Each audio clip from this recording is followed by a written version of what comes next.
Se tem uma coisa que eu tenho pavor, é pegar uma lâmina ou pegar uma das minhas facas e não tá cortando. Olha, mas que bah, isso é algo aterrorizante para mim, pois eu já tô acostumado com lâminas muito afiadas e eu tenho certeza que o dia em que tu tiver aí uma no teu ateliê, lâmina super afiada, com certeza tu nunca mais vai querer cortar com lâminas aí semi-afiadas. E aí, artesão empreendedor, outra buenas? Como eu disse, eu não gosto de cortar com lâminas que estejam aí meio afiadas, que estejam meio afiadas para afiadas. Para mim, ela tem que estar com a afiação como se cortasse manteiga. Realmente é assim que eu prefiro.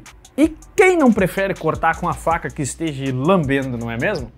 Só que para isso, eu reservei aqui 4 dicas para que tu possa compreender ainda mais sobre a afiação de facas e lâminas e possa aplicar aí no teu negócio de artesanato, no teu ateliê. E tu que é um artesão que empreende com as tuas peças e que está buscando 5 em 30, tu precisa estar atento à produtividade, que no caso do artífice do couro, dos guasqueiros, do celeiro, do leathercraft, do rawhide, precisam estar atento à produtividade. E a produtividade está inteiramente, diretamente ligada às lâminas, quando a gente fala de couros em modo geral. Pois afinal, como cortamos os couros? Será que é com a faca? Logo, ter uma afiação muitíssimo boa é de grande importância no ateliê, no negócio de artesanato. No passado, eu conheci artesãos antigos que utilizavam apenas pedras. Embora eles fizessem belas peças, ainda assim eles passavam muitíssima dificuldade com as suas lâminas, por eles estarem sempre naquela etapa ali de ter que estar afiando na pedra. Usavam um pouquinho, gastavam o fio, precisava ir para a pedra. Viviam na era da pedra, na idade da pedra. E essa questão da pedra é a dica de número 2, é uma das etapas, né, da afiação. Só que antes de eu te passar a dica de número 1, para que tu saiba que as lâminas possuem tipos, eu te peço aí que tu dê uma conferida se tu está inscrito aqui no canal. Se tu não tá, te inscreve, aciona a campana, que é o sininho das notificações, para que assim o YouTube te avise sempre quando eu trouxer vídeos novos aqui pro canal. E só para te avisar, a gente tem vídeo novo toda semana. Fazendo um disclaimer aqui, eu vou daqui para frente nesse vídeo chamar as lâminas de facas. Ou melhor, eu vou chamar as facas de lâminas, porque a gente não tem no ateliê apenas facas. A gente tem outros instrumentos cortantes que a gente pode considerar como lâminas. Então, a partir desse momento, tudo que corta, inclusive as facas, eu vou chamar de lâminas, ok? Cada afiação que a gente pode fazer, a gente pode separar em tipos de afiação. Na verdade, em tipos de gumes de lâminas. Cada tipo de lâmina e o seu tipo de gume, por sua vez, vai desempenhar o seu devido papel. Uma das etapas da preparação do gume, e os gumes, a gente pode aí, essa é uma das etapas de preparação, né? A gente pode separar os gumes em 3 grandes categorias. Os gumes angulares, os gumes biangulares ou lunas esfericais e os triangulares. Olha só, vou te convidar para a gente ir lá para o quadro branco para eu poder explicar os biangulares para ti. Olha só abrindo um parêntese antes da gente começar a explicação aqui no quadro, um biângulo ou uma luna esférica é um conceito da matemática, mais precisamente está inserido na geometria. A explicação é simples, a gente tem uma esfera e essa esfera pode ter polígonos, que são segmentos da esfera, que seriam arcos menores. Olha só, vamos pegar uma esfera, por exemplo, nós temos aqui uma esfera, certo? Nós podemos pegar essa esfera, tá, e dividir ela em polígonos. Logo, se a gente pegar essa esfera e fizer um corte na esfera, assim, e esse corte na esfera acompanhar lá o outro lado da esfera, vou fazer assim, certo? E a gente fizer mais um corte na esfera e esse corte acompanhar lá o outro lado da esfera, consegue observar agora aqui que a gente aqui, ó, formou um polígono, exatamente aqui, certo? Ó, esqueçamos a parte que faz a volta lá atrás, certo? E pegamos aqui o corte na esfera. Aqui nós temos, nessa região aqui, ó, um polígono, exatamente aqui nós temos um polígono, certo? Ó.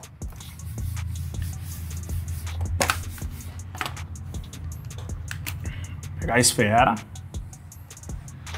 Fizemos um corte e fizemos o outro corte. Exatamente aqui, ó, temos o polígono, ok? Aqui nós temos a formação de um polígono na esfera. Esses polígonos formam arcos menores do que o círculo máximo, dado os dois círculos máximos. Eles vão se intersectam entre si, sempre em dois pontos, formando aí antípodas, né? Dividindo a esfera em 4 regiões, cada uma das quais com 2 lados. Ó, observa, vou fazer mais uma vez um corte, certo? Fizemos um corte na esfera e esse corte faz a volta lá por trás da esfera e agora aqui nós fizemos mais outro, vou pegar aqui, mais outro corte na esfera e esse corte faz a volta lá atrás da esfera. Observa aqui, ó, exatamente aqui, ó, onde eu vou fazer esse tracejado preto, formou-se um polígono, certo? E esse polígono forma esta figura aqui, ó. Vou apagar aqui para que tu possa visualizar o polígono, ó. Aqui está o polígono. Nossa, tá piscando a luz, né?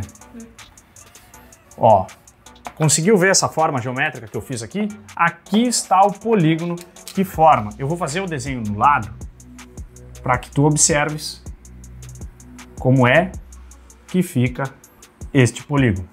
Quando essa esfera é dividida em 4 regiões, cada uma das quais tem os seus 2 lados, estas regiões se designam por biângulos ou lúnulas.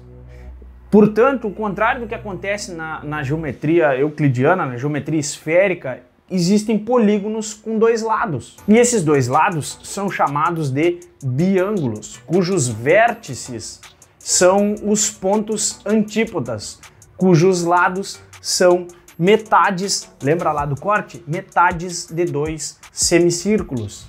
Então fizemos aquele corte, lembra lá do meridiano lá da escola, o meridiano de Greenwich, que divide o planeta no centro? Nós temos um corte então na esfera, que são os meridianos.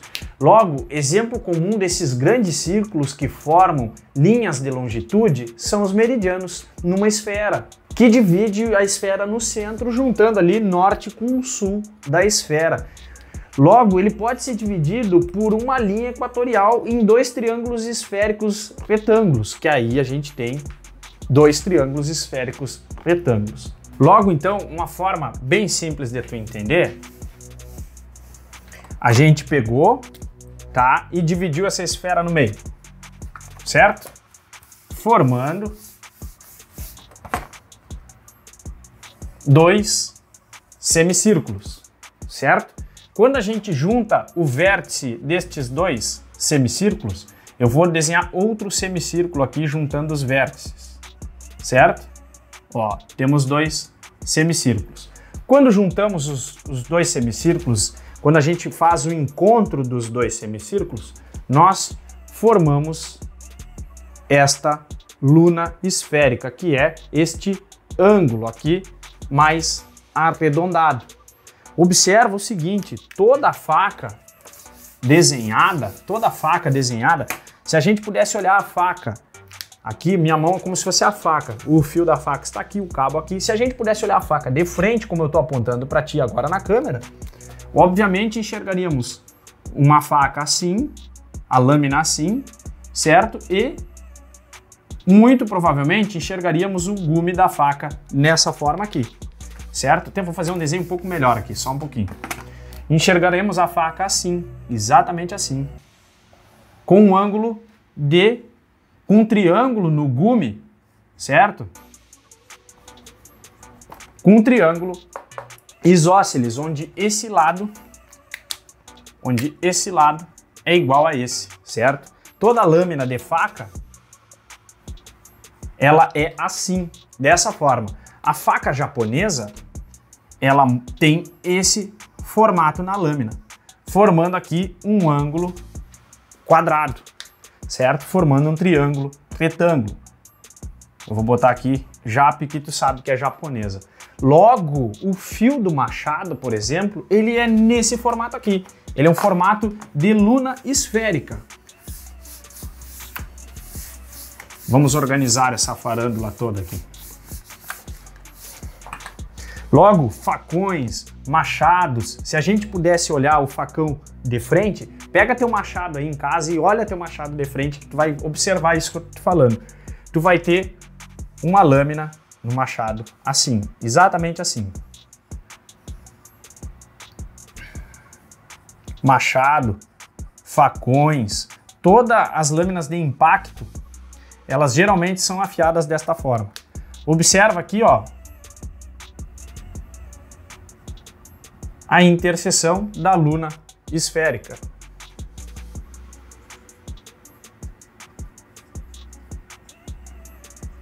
Certo? Logo, nós temos das facas japonesas, se a gente pudesse colocar a faca de frente, apontada pra gente, de frente, né? A gente tem a faca japonesa. Ou a lâmina da plana, por exemplo. Tá? E na maioria das facas, a gente tem as facas aqui. Vou colocar aqui japonesa. Faca japonesa e a faca comum. A maioria das facas que os cuteleiros afiam, elas deixam esse aqui, ó, triângulo isósceles, tá? E aqui a faca japonesa tem um triângulo que tem um ângulo reto, um triângulo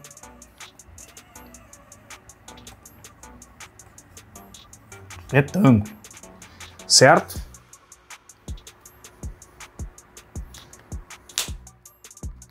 Basicamente, estes são os 3 tipos de afiação que a gente consegue dar em lâminas, certo? O mais complicado para eu te explicar é o luna esférica, porém, ele existe, ele é assim como eu estou te explicando. Se tu quiser, gostaria que eu trouxesse um outro conteúdo um pouco mais aprofundado sobre essas afiações, é só tu aproveitar o espaço de comentários e deixar o teu comentário aí.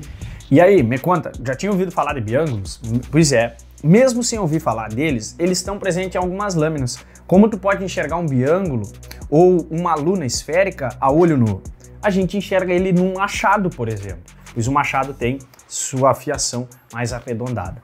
Na categoria das lâminas angulares, elas são caracterizadas pelo fato de ser desbastada a lâmina em apenas um dos lados. A exemplo disso, a gente tem uma faca japonesa.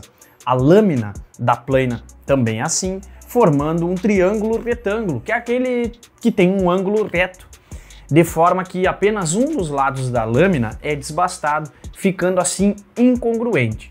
Já na categoria dos biângulos, um exemplo claro disso são as lâminas que têm o intuito de cortar por impacto. Como eu havia falado, o machado, um facão, e também eu gosto muito de usar essa lâmina aqui para descarnar os couros durante o processo de preparação do couro cru. Eu gosto de deixar a lâmina de descarne um pouquinho mais arredondada. Ah, eu lembrei agora também. Alguns cravadores de corte, eu também uso desse conceito geométrico de ângulos mais arredondados. Já na categoria das lâminas triangulares, nós temos aí o que é feito na grande maioria das lâminas, que são com duas retas que de forma a se encontrarem e formarem um triângulo isósceles. Essa é parecido com o primeiro tipo de lâmina. A diferença aqui é que o desbaste, né, dos dois lados da lâmina formam assim retas e não ângulos, né, curvados. Formam retas. E essas retas vão convergir num ponto único, formando um triângulo isósceles no gume. Será que esse conteúdo também não serve para os cuteleiros? Me responde agora aí nos comentários. Agora então vamos para a dica de número 2, que é propriamente a afiação das lâminas. Até porque depois de feito o gume, a gente precisa afiar esse gume e a gente precisa deixar o encontro de convergência no máximo que der no zero angular. Claro que a gente pode chegar bem próximo a um ângulo quase zero na ponta das lâminas. Só que fazendo um outro disclaimer, eu falei assim para que tu possa enxergar o que eu tô falando e seja possível explicar. Caso contrário, não tem como deixar a explicação mais simples. Sabendo aí que a gente precisa chegar próximo dessa convergência de zero, né? A gente precisa convergir até chegar no zero, próximo do zero. Esse ato se chama de uma forma bem simples. Se chama aí afiação. Então a gente precisa entender as etapas que envolvem a afiação. Na afiação a gente tem apenas 5 etapas. e elas se entrelaçam entre si. O que eu quero dizer é que tu pode acabar precisando fazer a etapa 4 e voltar na 3. Tu precisa fazer a 5 e voltar na 4. Tu vai precisar fazer a 2, de repente precisa fazer a 3 e voltar na 2. E a etapa de número 5, ela é um coringa. Ela vai estar presente em todas as etapas. Mas calma aí que eu vou te explicar e vai ficar bem claro. As etapas basicamente são a etapa número 1, a pedra grossa, a etapa número 2, a pedra fina, a etapa de número 3, a lixa, a etapa de número 4, o couro e a etapa de número 5, a chaira. A etapa de número 1 serve para fazer o desgaste do fio. A etapa de número 2 serve para fazer um desgaste, só que agora começando a dar um acabamento mais delicado, mais fino no fio. A etapa de número 3 serve literalmente para dar o acabamento ao fio. E a etapa de número 4 vai dar o acabamento final, que seria o assentamento, o sentar do fio, o assentar do fio. E a etapa de número 5, ela é como se fosse um coringa, pois ela pode estar em todas as outras etapas. Por exemplo, tu pode desbastar a faca na pedra fina e logo na sequência pegar a chaira e chairar a faca na chaira. E assim dar um acabamento depois na lixa e depois chairar novamente. Então a etapa número 5, eu quero que tu perceba que a chaira vai estar presente em todo o processo de afiação. Pois a chaira nada mais tem a função de orientar o fio da lâmina, virando o fio da lâmina para a direita ou virando o fio da lâmina para a esquerda. Pega o macete. Chaira não assenta fio. Chaira guia o fio. Pegou o macete? Preciso de um feedback teu. Se tu tá gostando desse conteúdo, então deixa um like nesse vídeo para que eu possa saber se realmente esse tipo de conteúdo faz sentido para ti. E agora vem aí a dica de número 3, que é o gancho da dica de número 2, que é a manutenção da fiação. Tu com certeza sabe que quanto mais tu passar as lâminas nas pedras, mais elas vão ser gastas e mais rapidamente tu vai ficar sem essas lâminas. E para evitar isso é preciso tomar alguns cuidados, é preciso que tu faça a manutenção regular das lâminas. Porque se tu levar até o limite da fiação, tu vai ter um grande entrave, tu vai precisar começar a fiação do zero. Então, dar manutenção é sempre muito importante, tanto para aumentar a duração do fio, aumentar a duração da fiação, quanto da própria vida útil da lâmina. O cuteleiro sabe disso, mas tu, artesão em couro, sabia que a lâmina tem vida útil também? Geralmente o cuteleiro faz uma têmpera seletiva na lâmina. Ele acaba deixando a parte do gume que tem fio extremamente dura e a parte que não tem o gume um pouco mais macio, um pouco mais mole o aço, para que assim evite da faca quebrar. Então eu sinto muito em te dizer, aquela tramontina que tu tem tanto carinho, que tu tanto zela por ela, logo ela vai se acabar. Portanto é importante tu dar manutenção frequentemente nas ferramentas, nas lâminas, e não levar o fio até o último suspiro. Gostou desse trocadilho? Esse trocadilho foi muito idiota. E agora eu te trago aí a minha dica de número 4, que é o uso frequente da chaira. Se tu puder, faz aí uma trancinha, de 4 nem que seja, e pendura a chaira no pescoço assim, ó, tá? Pendura a chaira no pescoço assim.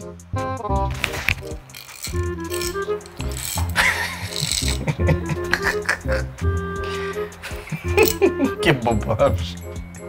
Que barbaridade.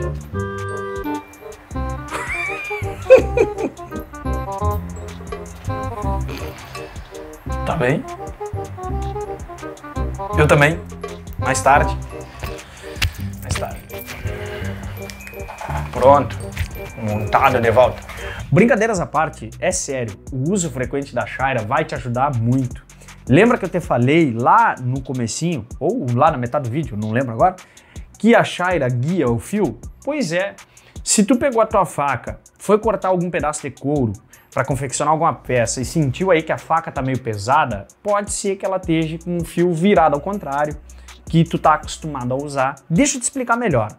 Cada vez que tu passa a faca na chaira, dependendo do lado que tu passa a faca, que tu passou na chaira, o fio ou vira para o sentido contrário da chairada, logo, quando tu for cortar com o fio virado do lado contrário, tu vai sentir um certo desconforto, uma dificuldade no corte. E isso se dá pelo simples fato do fio estar virado para o lado contrário. Aqui, ó, anatomicamente falando, nós cortamos com muito mais facilidade quando o fio acompanha a nossa bilateralidade. Por exemplo, se eu for cortar com a mão direita, eu preciso que o fio da lâmina esteja voltado para o lado esquerdo, apontado para o lado esquerdo. E da mesma forma, quando eu for cortar com a mão esquerda, eu preciso que o fio esteja apontado para o lado direito.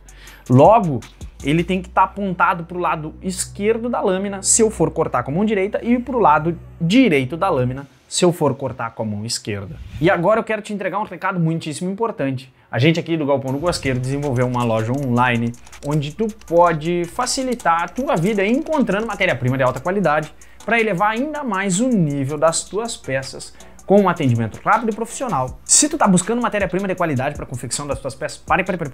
Melhor ainda, se tu tá buscando a confecção e a realização dos sonhos dos teus clientes, lá é o lugar mais indicado para que tu possa adquirir matéria-prima de alta qualidade. E tu, como artesão, sabe quais são os 3 pilares que sustentam o artesanato? O pilar de número 1 é o conhecimento, o pilar de número 2 é a gestão do teu negócio e o pilar de número 3, a matéria-prima. 1/3 do teu negócio de artesanatos é matéria-prima. Portanto, ela tem que ser aí de ótima qualidade, de altíssima qualidade. E agora que tu realmente sabe da importância de ter uma matéria-prima de alta qualidade, dá uma conferida na loja online do Galpão do Guasqueiro. Para te poder acessá-la, clica no primeiro link da descrição desse vídeo. Essas 4 dicas com certeza vão te ajudar no teu negócio de artesanatos, porque as lâminas são praticamente o começo e o fim dos trabalhos em peças artesanais em couro. Portanto, cuidado com a manutenção e entender os princípios do funcionamento de uma lâmina, tudo isso melhora a qualidade do uso dessas ferramentas. E o mais importante, o principal de um artesão empreendedor, o impacto positivo na produção, na produtividade da empresa de artesanato. Se tu não entendeu, volta o vídeo, assiste novamente, porque realmente é simples de entender esses conceitos, só que a repetição às vezes é fundamental para o aprendizado. Afinal de contas, repetição é a mãe do aprendizado. Se tu tem alguma dúvida aí, aproveita o espaço de comentários, faz a tua pergunta. Outra coisa também, me fala aí nos comentários o que tu achou desse vídeo. Esse tipo de vídeo requer estudo, requer pesquisa e eu preciso aí desse teu feedback. Me comenta aí agora o que tu achou desse vídeo. Olha só, se de alguma forma eu te ajudei aqui, compartilha. Cara, um conteúdo bacana como esse aqui, eu quero que chegue a mais pessoas, eu quero que ajude a mais pessoas. E eu conto com a tua ajuda, eu conto com o teu apoio, viu? E aí, já pensou em transformar as tuas peças em renda extra e até mesmo ter o teu ateliê de forma profissional? Então, eu vou deixar mais esse conteúdo aqui para que tu possa entender ainda mais a dinâmica do teu ateliê e entender o que é um negócio, uma empresa, para que assim tu possa buscar o sucesso com as tuas peças e encontrar o caminho que leva a fazer o 5 em 30. Grato pela tua atenção, até o próximo vídeo e ó, toca aí. Tamo junto, até o último suspiro. Fechou.